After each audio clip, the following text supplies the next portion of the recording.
On disputait ce samedi l'avant-dernière journée de la première phase de la saison. En National 2 masculine, l'ASL avait à cœur de décrocher enfin une victoire, qui plus est devant son public. Malheureusement, face à Hennebont, la volonté des Manceaux n'aura pas suffi. Malgré des confrontations quasiment toutes disputées en 5-7, l'ASL s'incline 8-3 et évoluera donc à l'échelon inférieur en National 3 dès le mois de janvier. On s'attendait à une partie de saison difficile, sans recrues en repartant avec la même équipe. Mais bon, je pense que c'est une bonne expérience. On va du coup se retrouver peut-être en deuxième phase avec deux équipes de N3, ce qui peut être sympathique. Et puis je pense que l'expérience engrangée sur cette première phase va nous servir à l'avenir. Est-ce que c'est le début de saison qui a été le plus dur, qui a impliqué un peu les mauvais résultats qui ont suivi? Parce que les deux premiers matchs ont été très difficiles.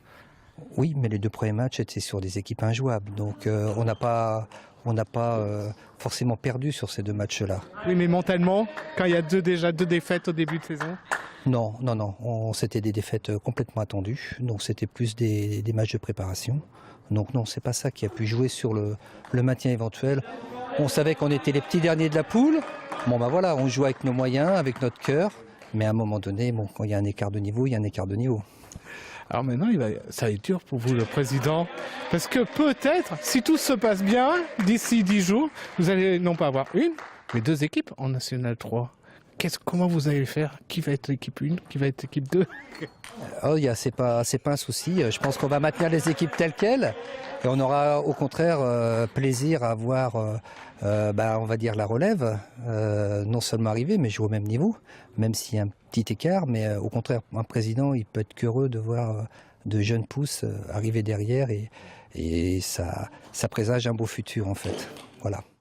Petite consolation pour l'ASL, l'ASGM, le club frère avec qui elle fusionnera définitivement dans les mois qui viennent, a décroché son ticket pour la National 2 masculine en s'imposant à Lille 8-3. L'idée, c'était de conclure cette rencontre-là à Lille pour pas devoir avoir de pression à domicile contre le Havre. Donc on va pouvoir profiter de cette réception du Havre pour faire la fête et puis profiter de ces bons moments-là. Une très belle première partie de saison, on va dire, donc qui amène à cette montée. Et pourtant, vous avez un blessé dans votre équipe. Oui, on a eu la blessure un peu prématurée là, de Simon Hélin, qui a des gros soucis de santé au niveau des genoux. On a beaucoup réfléchi à des solutions. On a décidé d'intégrer un jeune, Valentin Albert, qui a battu un gros joueur numéroté aujourd'hui justement sur cette victoire contre Lille. Donc du coup, on peut se baser quand même sur Maxime et Etienne, qui sont deux gros joueurs devant qui font beaucoup de points. Donc ça nous permet de maintenir le cap pour la montée en N3. Maintenant, pour la N2, ça va s'avérer un petit peu plus compliqué de jouer qu'à deux joueurs. Ouais.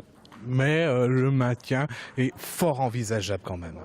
Ouais, on va jouer le maintien. Il va falloir que nos deux leaders soient très forts sur toutes les journées. Brian Aiglemont, là, qui est en pleine progression, devra lui aussi avoir une part de responsabilité dans les matchs. Et puis donc le quatrième joueur devra lui aussi essayer de grappiller un petit peu des points, parce que ça va sans doute être très très serré sur toutes les parties.